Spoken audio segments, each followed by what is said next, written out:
Hi, and thank you for tuning in to Nwa Has. I'm Natasha, and in this episode, I'll be discussing Straight Outta Compton. Straight Outta Compton is a 2015 F. Gary Gray directed film about NWA, an iconic rap group from Compton, Los Angeles. In some ways, the film follows the path of the typical music biopic, where you see the group living their lives and how they come together. We see the guys make their first forays into recording the songs that would give rise to gangster rap. Releasing a hit song followed by a successful album bring the guys' attention, but shady business deals and egos threaten to tear the group apart. At the very beginning of the film, we get insight into the day-to-day life of the future members of NWA before the group forms. Eazy-E is a drug dealer who's running the streets and getting into trouble. He has a near-death experience, but it shows that he can figure things out and get himself out of tricky situations. Dr. Dre is living at home with his mom and is at a crossroads. His mom is pushing him to get a regular job, go to school, or otherwise pursue a traditional path. But he's working as a DJ and wants to continue along that path, which leads to a confrontation and him deciding to move out. His younger brother is supportive of his dreams and functions as like a go-between between him and his mom. Last, we see Ice Cube, who's still in high school and seems to be a regular kid riding the school bus with his friends, but he's already writing rhymes. There's also some insight into the problems within their community. Eazy is first seen in a drug house and has an exchange with some other dealers that shows just how quickly you can lose your life. He's almost murdered, but is narrowly saved by being caught up in a police raid. It's a bit of a wake-up call, and the stars kind of align for them. Had he been killed or arrested, he would have missed the opportunity to help start NWA. If that had happened, who knows how things might have worked out for the other guys in the group. It's worth noting that the raid didn't begin with a bunch of squad cars pulling up to the house. The police made entry with a tank. The people in the house were doing wrong. There's no arguing against that. I can see police officers doing an investigation and then trying to arrest them, but they're rolling into a residential neighborhood with a tank to knock down a door. Those are resources for the military, not things that the police should have. But in the opening, there's a voiceover, which sets the tone for what's going on at this point in the mid-'80s. There's a war on drugs, and crack is being positioned as a great menace. Crack is certainly not a good thing, as it destroys lives and contributes to violence. But the war on drugs and its militarization of the police were not the right solutions. Police brutality and harassment had been an ongoing issue in the Black community for generations at that point. Yet it seems that they were even more aggressive with this new form of policing. Cube is just a regular high school kid, but already knows Dr. Dre and stops by after school. Dre isn't a producer as yet, or at least not in the traditional sense, as at this point he's still like a DJ, practicing his scratching and mixing skills. Both are dabbling in music at this point, but they're not quite on the path to successful music careers, or at least not in the form that it would eventually take. But leaving Dre's then home, Cube comes across police officers who are searching and arresting some other guys from the neighborhood. For merely stopping and looking at what was taking place, the police grab Cube and begin speaking to him disrespectfully by being overly aggressive and using all kinds of profanity. It's just another example of the unfortunate circumstances of growing up in Compton and having to deal with the presence of the police and their brutality. I haven't visited LA yet, but there are a few things that have always tripped me out about people from that city. Black people from LA have what sounds to me like a very proper way of speaking. Each region and sometimes even cities have different accents. I'm from Brooklyn, New York, and have a primarily New York accent. It's a little different from other Black New Yorkers because of the influence of my family being from the Caribbean and growing up in West Indian culture. But for the most part, I have an East Coast Northern accent. Not to go off on a tangent, but I just find accents incredibly intriguing, as I like that everyone doesn't sound the same. So I sound different from someone who's from the South, and people from the Midwest, excluding Chicago, to me at least, they don't really sound like anything, and maybe St. Louis and stuff like that. But Ohio, they have no accent to me. People from the West Coast don't really have an accent either, but their manner of speaking sounds like they take so much care to pronounce words. Even the roughest gang member has seemingly perfect pronunciation. It's like years ago when I saw Top Boy for the first time, and some characters sounded like the Queen of England, but were up to rude boy shenanigans. Another thing that always tripped me out about seeing LA on TV is just the appearance of the city. Being from New York, everything is so condensed and packed in, especially the part of Brooklyn where I lived until junior high school. There are houses, but a lot of people live in apartments. LA looks like a beautiful place with sunshine and palm trees. The people seem to live in single-story houses and two-story apartment complexes, which are in the hood, but don't look like the projects or other rough areas that I know in New York. But as with other parts of the country, they probably just build out rather than up, even in poor areas. Poverty and related issues such as difficulties obtaining jobs and crime were still present. It's just that the environment looks deceptively nice compared to the reality of what people were dealing with. The guys get together and start working things out in the studio. There are moments along the way which shows that things not going according to plan helped everything work out in the end. The guys were supposed to create music for Dr. Dre's rappers from New York City, and Eazy was just supposed to be working in the background. Eazy was not a rapper. If you think of it, he was a reverse of what a lot of rappers are. A lot of times you have the guy who puts words together well, but he's never really been out there in the streets, basically studio gangsters. Eazy-E is a real gangster, but a studio rapper, I guess. He doesn't write, he's not used to rapping, and he's a part of the rhythmless nation just stinking up the joint his first time in the booth. Some of it's a matter of him being self-conscious, but that unease gets worked out and things come together. By the time Eazy is approached by Jerry Heller, the group already has some momentum and the roles are fairly clear. Dre has the musical ability from a production standpoint. Ice Cube is the primary songwriter / rapper. Eazy-E is the finance and marketing guy, and the other guys are also rappers or DJs. They're able to put together a song that launches them and attracts attention. Sure, they were new to the industry and guidance would have been useful, but they could have figured things out. Yet that's easy to say, having grown up with the internet, as a lack of knowledge or access to knowledge played a part in many artists getting ripped off. As with the story of a lot of musicians who begin this way, somebody from within the industry picks up on their potential early and decides to get involved after seeing dollar signs, and thus begins promises to get your career started, taken to the next level, or some other variation of the moon and stars. When Eazy meets Heller, he's able to explain a vision that's appealing to Eazy, but then positions it as Eazy needs him to get there. It's obvious that Eazy, a fellow Virgo, was a smart guy, although he might not have had an advanced formal education. But Heller used his street image to sow doubt that record labels would be willing to sit down with someone like Eazy. It's unfortunate, but was likely true to some degree at that time, though things have likely changed over the decades.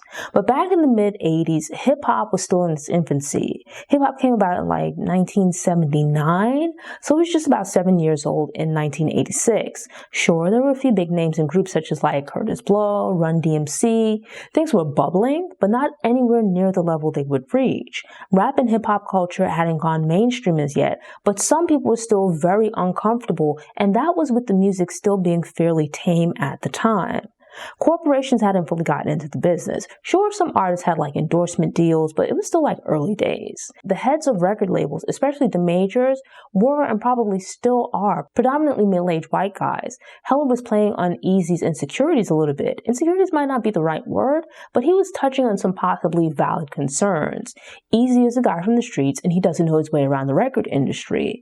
Heller promising to beat his guy or entree into the industry was a way of making himself valuable to Eazy.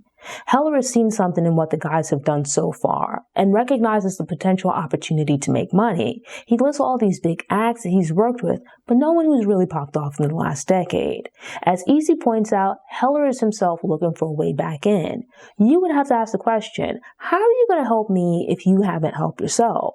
People like people who help them make money. If Heller is so great and well connected, what happened to place him in the position of being on the outside looking in? There's no denying that he had experience in the industry and still probably had some contacts. Some of the basics were probably still in place for Heller to develop and or launch an artist. But Eazy, recognizing some of his disadvantages, saw the potential value in having this middle-aged white man in his corner, as the label heads and other business people might be better able to relate to him. This is something that you see throughout entertainment. You have naive artists, quite often from some rough, hard-scrabble neighborhood or just outside the industry, wanting to do something with their talent but not knowing where to start. Sometimes it works out and other times it doesn't. But quite often, because this manager/mentor has more experience in the industry, they understand the inner business workings. And the artists, lacking knowledge and the confidence that they can learn what's necessary, become incredibly reliant on this advisor. This can be a productive and mutually beneficial relationship when both sides are scrupulous and the advisor functions as a fiduciary or in the best interest of their artist rather than in their own interests. Unfortunately, that's not always the case when money is involved. This is a constant story throughout music history, especially with Black artists.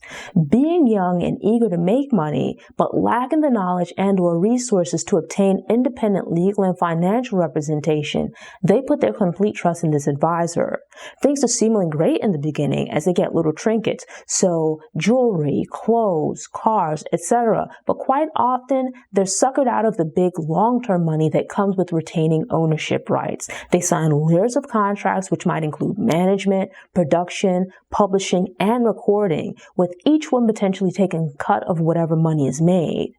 Artists align themselves with people that do a lot to help them along the way, and it's only fair those people receive some compensation. But some of these managers and advisors go overboard and take advantage. This is a story that you see repeated over and over again, and not just in the hip-hop genre. I've read a lot of artist bios and books about the music industry which detail how this has occurred during different musical eras. Not just musicians, but entertainers and athletes who didn't have the foresight to seek out independent counsel and learn about their business, they would often find themselves robbed blind by these business people. Stories like this always remind me of when I was in college. One semester I went to my advisor for guidance and approval for that semester's classes. We spent some time discussing what I wanted to do in the future. I'll always remember that he told me that it's fine to want to be creative, but there's nothing cool at all about being a starving artist. If you're going to make a living being creative, it's within your best interest that you also understand the business side. Don't just focus on your craft and being an artistic person. You need to also be business-minded. If you're successful, someone is going to make money off of your creativity, and that should at least in part include you. Since then, I've read a lot about people in different areas of the entertainment industry. I've noticed a stark difference in the careers and the long-term livelihood between those who are only interested in the creative or skill side versus those who are also fully versed in their business. So many people just focus on making songs or albums, preparing for their role in the movie, or working out or practicing for the next game. And unscrupulous advisors will encourage them to just focus on those things and let the advisor worry about the business. But nobody's going to mind or manage your money with the care that you would or should. It's in your best interest to be about your business. You need to understand the hows and whats of the money that's being made, as well as the expenses. If you're checked out of what's going on, there's a good chance you're going to end up having problems. To be clear, you can have advisors, but I don't think you should ever divorce yourself from that side of your business, or that you should become completely reliant on someone else to manage your business. They can advise you, they can tell you where to put things or how to structure things, but you should still be aware and have an understanding of what's going on with your money and business. You'll have to live with the consequences, and handing off responsibility will not save you from accountability. Legal terms can throw most people off, so you might not be able to read and fully understand a contract in the beginning, but you should be able to sit down with your lawyer and have them break things down for you. Your accountant should be discussing revenue and expenses with you. In time, you'll develop at least a basic understanding. Dre has issues with one of his children's mothers, and while there's no big commotion, the police just have a habit of rolling up. When the police pull up on NWA, they aren't really doing anything aside from standing outside of a building. But based on how they're dressed, an assumption is made that they're gangbangers, despite none of them throwing gang signs or flagging. And honestly, the way they're dressed is quite normal for where they're from and consists mostly of dark jeans, t-shirts, and Raiders gear. The real issue is that they're a group of young Black men on the street, and they stand out because they're not in a predominantly Black neighborhood. But this was the reality of a lot of young Black males in America then, and it's still a reality in the present. Just standing on the street could be grounds for the police to draw their weapons and harass you by searching your pockets and throwing you up against the wall or down on the ground. The police see it as their right to stop and be completely disrespectful towards NWA. And it's obvious this is because of who they think they're dealing with. If the police had come across a group of young white men in Beverly Hills or on the campus of UCLA, their demeanor would have been completely different. This incident, combined with other past experiences, inspired what was arguably one of their most infamous songs, F the Police. And with that came a great deal of backlash. This kind of stuff would pop up in the future with Ice-T's Cop Killer and 187 by Snoop Dogg and Dr. Dre. The general public, which largely ignores or excuses the inner city's complaints about police harassment and brutality, gets up in arms about any criticisms of the police. I'm not excusing criminal or violent behavior, but I understand people giving voice to the problems that are plaguing their community. When you don't come from those communities and have never personally had these experiences or know people who have them, it's easy to dismiss them. You might not be able or willing to imagine what it's like when you haven't experienced police aggression. Your perspective is different when you have the complexion for protection, and society as a whole doesn't feel hostile towards your existence. Profanity aside, some people who take issue with these songs are likely the same ones who take issue with the concept of Black Lives Matter. Back then, people weren't carrying around cameras in their pockets where they could easily record these interactions, but that doesn't mean they weren't happening. Even in the present, where there have been numerous incidents of police brutality caught on video, it takes tremendous effort for the police to be held accountable, and often, mainstream media and the public try to explain away or divert attention from what's taken place. Because they aren't directly affected and don't have to deal with these issues, a lot of people choose to be deliberately obtuse. They choose to ignore the intent or the situation being explained and instead focus on the language and violent imagery. Regardless of race, gender, income level, or address, people deserve to be treated like human beings. Criticism of the glorification of violence and misogynistic lyrics are valid. NWA was before my time, but I later became aware of the three main guys in the group. I primarily know Dr. Dre from Death Row, and Ice Cube is an actor and filmmaker. I knew they'd been in this group NWA as I'd seen pictures of them in Eazy-E when they were younger, but this was like several years after NWA first appeared. From late elementary school to early college, I was into rap. But at present, the music is not for me. I don't fully agree, but I've grown to understand the issue that adults had with the music when I was growing up. Yet that doesn't mean it should be banned or censored. It just means it's not for me. The FBI trying to censor NWA was an overreach. NWA nor other rappers called for listeners to go out and commit acts of violence against the police. You can disagree with what people say, as I think some of the songs are immature, ridiculous, and ignorant, but at the same time, they have a right to express themselves, and people had a right to voice their disapproval by not buying their albums or tickets to their shows. You vote with your pocketbook or wallet. I might not agree with all or most of their content, but I don't have a right to tell them not to make it. The world does not revolve around me and no one else has to live according to my standards. Eazy's response to this backlash pointed to his intelligence, or more accurately, his knack for business and marketing. His first good idea was having the guys wear black so they'd look more cohesive than if they were wearing random colors. And then he refused to give in to the FBI's demands when a lot of other people would have just buckled under the pressure. Instead, he turned a threat intended to stop their momentum into something that pushed them further forward. But Eazy wasn't the only smart one in the group. Sometimes, when thinking you're smart, you can outsmart yourself. And we see this in the case of Ice Cube picking up on Heller's shenanigans. Cube was still in his late teens, early 20s, but had the foresight to realize that the jewelry, cars, and moments of debauchery with random women were fun and interesting.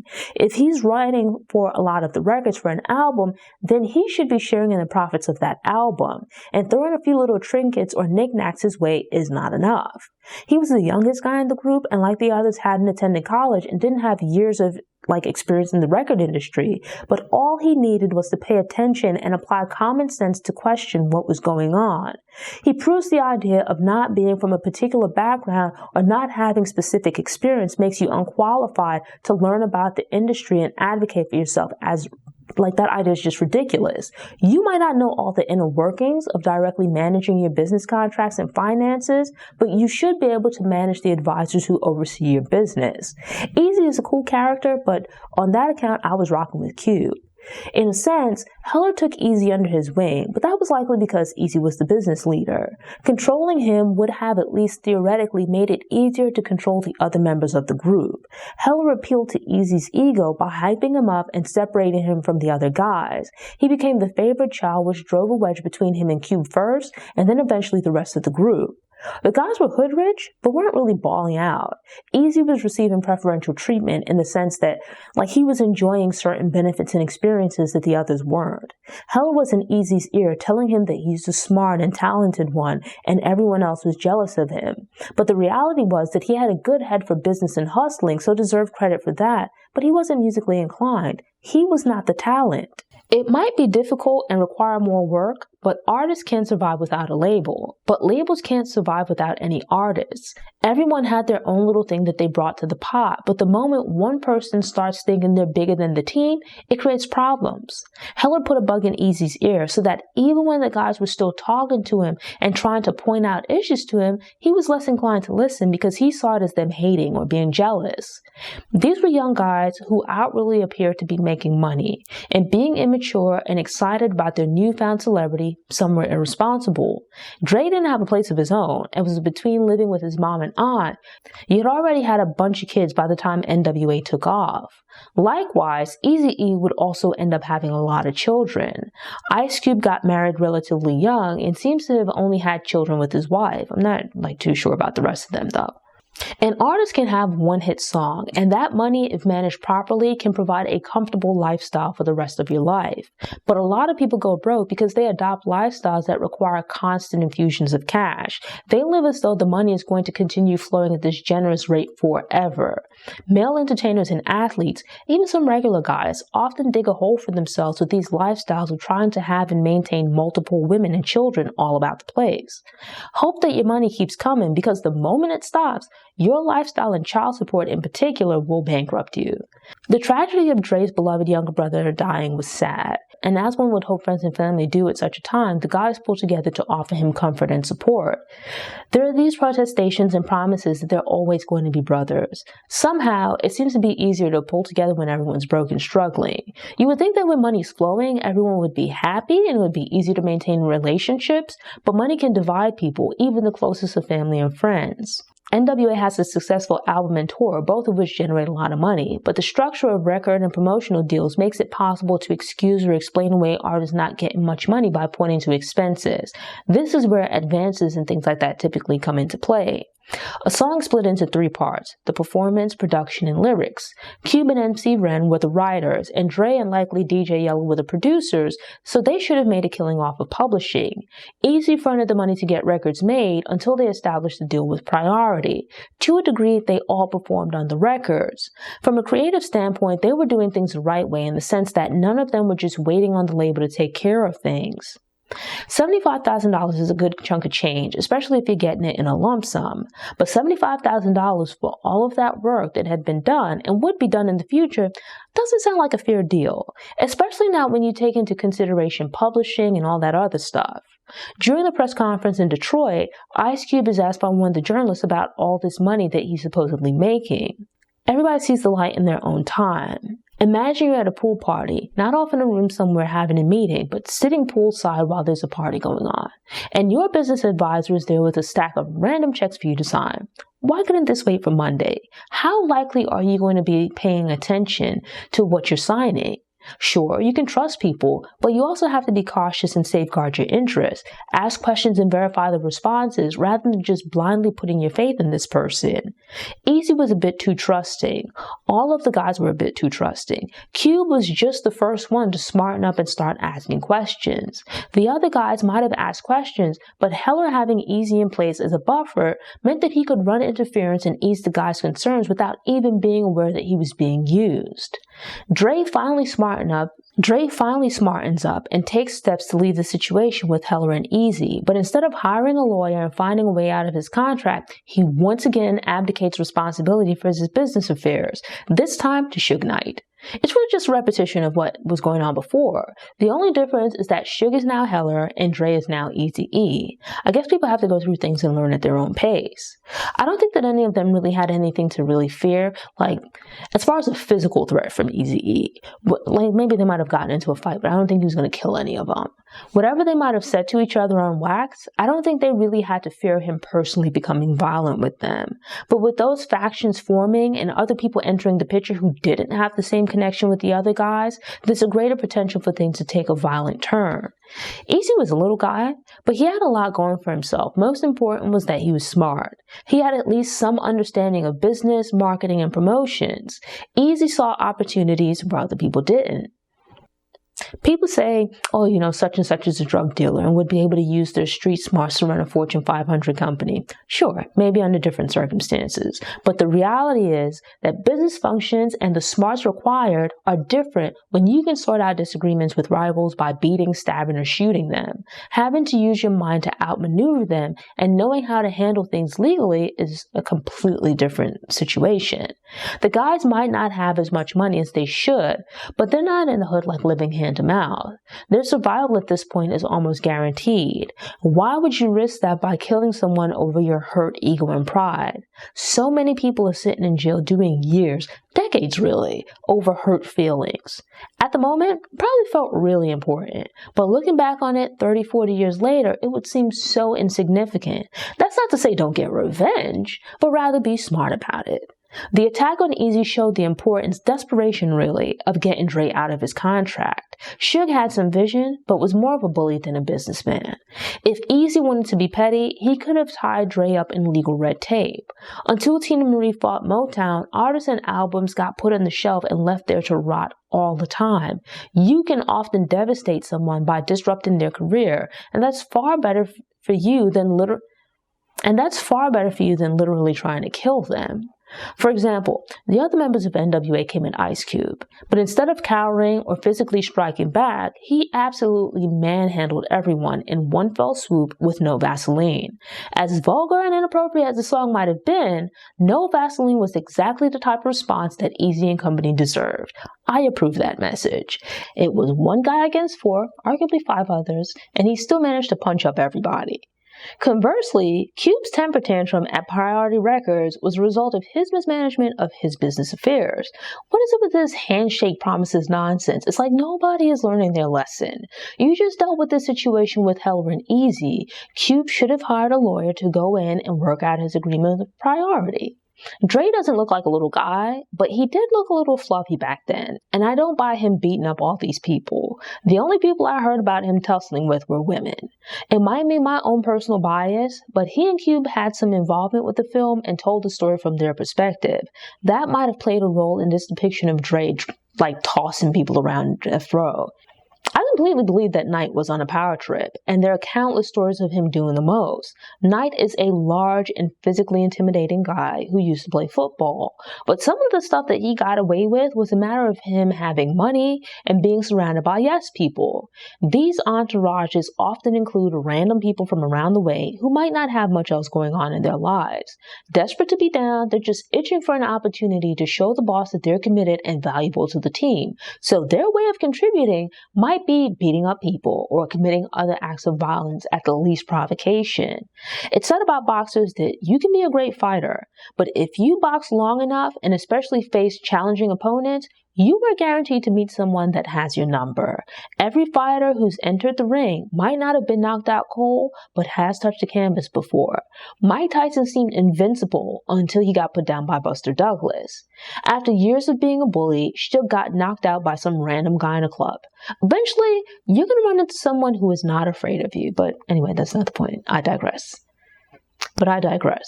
This goes back to my earlier point of believing yourself to be so smart to the point where you outsmart yourself. If you're thinking short term and taking advantage of your biggest artists, they're going to leave you, as was the case with Ruthless Records. If you're beating up everybody on the label and taking advantage of your artists, they're only going to be loyal for so long. Conduct yourself professionally and treat people fairly. Artists can become independent or move to another label, but a label will have problems if it has no artists. The label should be working to keep at least a successful artist happy, rather than giving them problems and making them want to leave. Imagine if instead of being greedy, Heller and Easy had been fair with the members of NWA, and they remained with the label. There's a good chance that Bone Thugs and Harmony would have ended up working with Dre as the in-house producer, and Snoop might have ended up there as well. When Cube began to get involved with movies, the label and the other guys might have been involved with that as well. But things probably worked out for the best, as leaving NWA and Ruthless pushed the various members out of their comfort zones and made them available for different opportunities. A good amount of their drama was due to a lack of experience and immaturity. But by the time things settled and they were tentatively on speaking terms again, they'd lived a bit. For the most part, there were still missteps, but they were married or at least a bit more settled in their personal lives. I would think that if your bandmate tells you that your business manager is stealing money, that although you might be in disbelief, you would take a second look at everything just to be certain and prove them wrong. These guys were so trusting that it took forever for them to get around to doing that. Turns out that even Easy wasn't getting the money that he should have been receiving. So the problem likely wasn't a matter of greed on his part, but more so being naive. This is about intellectual property when it comes down to songs and albums. On a huge album, 9 times out of 10, you're going to be able to continue eating off of the publishing because the songs will get played on the radio and the album will move units. Easy was complicit, but sounds like Heller was probably taking advantage of all of them. Thus, at the very moment that Cube and Dre are reinventing themselves outside of NWA, it seems that Easy is falling off. The film was quite sympathetic to Easy, as he doesn't come across as the bad guy, as much as he seems to just be naive. Instead, Heller's portrayed as being like the greedy mastermind, pulling strings from behind the scenes. It's kind of sad. Easy's sitting around in his house, a beautiful house, which shows just how far they've come. But all the artists have left his label, so he's not bringing in as much money and is forced to downsize. On the surface, that doesn't seem too bad because he'll be in like a smaller house, but still has a roof over his head. But his situation is even worse than he realizes. After reviewing his and the business's finances, his wife Tamika discovers that not only was Heller taking more than his fair share, but he also wasn't paying bills. Heller robbed everyone else by shorting them on their share of the money, but he was especially grimy with Easy because he also left them with a debt of delinquent bills. People can have differences of opinion. I might like and have a positive relationship with someone that you can't stand and don't get along with. This is because the relationship between people can vary. If one person tells you that John is a thief, you should probably try to verify, but you might be inclined to dismiss the accusation if you haven't had any issues with John. But if 5, 10, 20 people around you, especially people you trust, tell you that John's a thief, there's a good chance that John's a thief. At the very least, you should keep an eye on John. Easy was around Cube and Dre, guys he called brothers, and they were complaining about money in their contracts. Why did it take so long for him to take a closer look at his affairs? It's important to be loyal, but you also have to be smart. Legal language can make contracts difficult to understand, so you might have questions, but that's why you reach out to a lawyer, and you get independent counsel to avoid a conflict of interest if the person presenting the contract also stands to benefit from the contract. Heller tries to discredit Tamika, and she even questions herself by pointing out that she doesn't have experience in the industry. She might not have experience and hasn't worked in this field, yet she was able to figure out that a lot of Easy's bills were overdue by just simply sitting down and looking through the paperwork. Regular people read and pay their bills all the time. What would there be for her to misunderstand? Heller was the problem, but Easy being too trusting and reliant on him made it easier for Heller to swindle him and the rest of the group. He was smart and certainly had potential, but seemed to lack confidence in his abilities to manage things. Even in trying to figure out the true nature of the situation, Easy didn't sit down and go through his paperwork and bills. Instead, he once again delegated the task to someone else, in this case, Tamika. Business is business, and it needs to be handled as such. There should be no such thing as that someone else is managing your business interests and you never audit anything, either personally or with outside independent advisors. Not staying on top of your business is the easiest way to become a target. When people see that you aren't taking an active interest in the business, or that you aren't looking into the financials and contractual terms, it might motivate them to skim money or try to pull a fast one. Finally opening his eyes offers Easy an opportunity to turn things around and handle his business the proper way. Things were looking up as he began working with one of my favorite hip-hop groups, Bone Thugs-n-Harmony. There's also a conversation about the guys getting together and doing an NWA album. Unfortunately, things began turning around for Easy right when he became ill and passed away at just 30 years old. Here he was living in this rough neighborhood until about the age of 20. He achieved a degree of success that allowed him to move out of Compton. Even with his financial and career setbacks, he'd done and was doing quite well for himself. But 10 years of living comfortably doesn't seem like a long enough amount of time. So many entertainers shine very brightly for a few years or even a decade, and that's if they're lucky. But it's a brief moment in the grand scheme of things, as so many don't make it past the age of 50, and if they do, they're shells of their former selves. On a basic human level, Easy died when the average person's life is just getting started. He achieved some success, but didn't live a full life, and while he had a lot of kids, he didn't get to experience the joy of watching them grow up. I'm sure he would have liked to have lived a longer life. Sometimes, having matured and grown wiser, adults find themselves dealing with the consequences of their actions from when they were immature teens or adults. By no means am I blaming Easy for what happened to him, because nobody deserves to get HIV, AIDS, or any other illnesses. How people choose to deal with their illnesses is their right, and celebrities shouldn't be pressured into becoming poster children for a particular disease. There was ignorance around HIV/AIDS at that time. The inaccurate perception that it was a gay man's disease led to a lot of people not wanting to be associated with the disease or taking necessary precautions. But it was admirable that in his last moments, Easy publicly revealed that he had the virus and attempted to use it as an opportunity to educate other people. There were 5 guys in the group, and for at least a time, they were having sexual contact with random women in different cities. Given the number of kids that at least he and Dre would end up having with multiple women, they weren't using protection. Now, I'm no prude, and I'm not saying you need to be married at 20 or save yourself a marriage, but rather that you need to be responsibly sexually active. There's a lot to be learned here about handling your business. And unfortunately, some of the topics that they were touching on back in the 80s with regards to the police are still relevant problems today. 30 plus years later, we're still having conversations about police brutality and harassment. Though they touched on, enough time wasn't spent discussing Dre's problems with alcohol and his violent behavior towards women.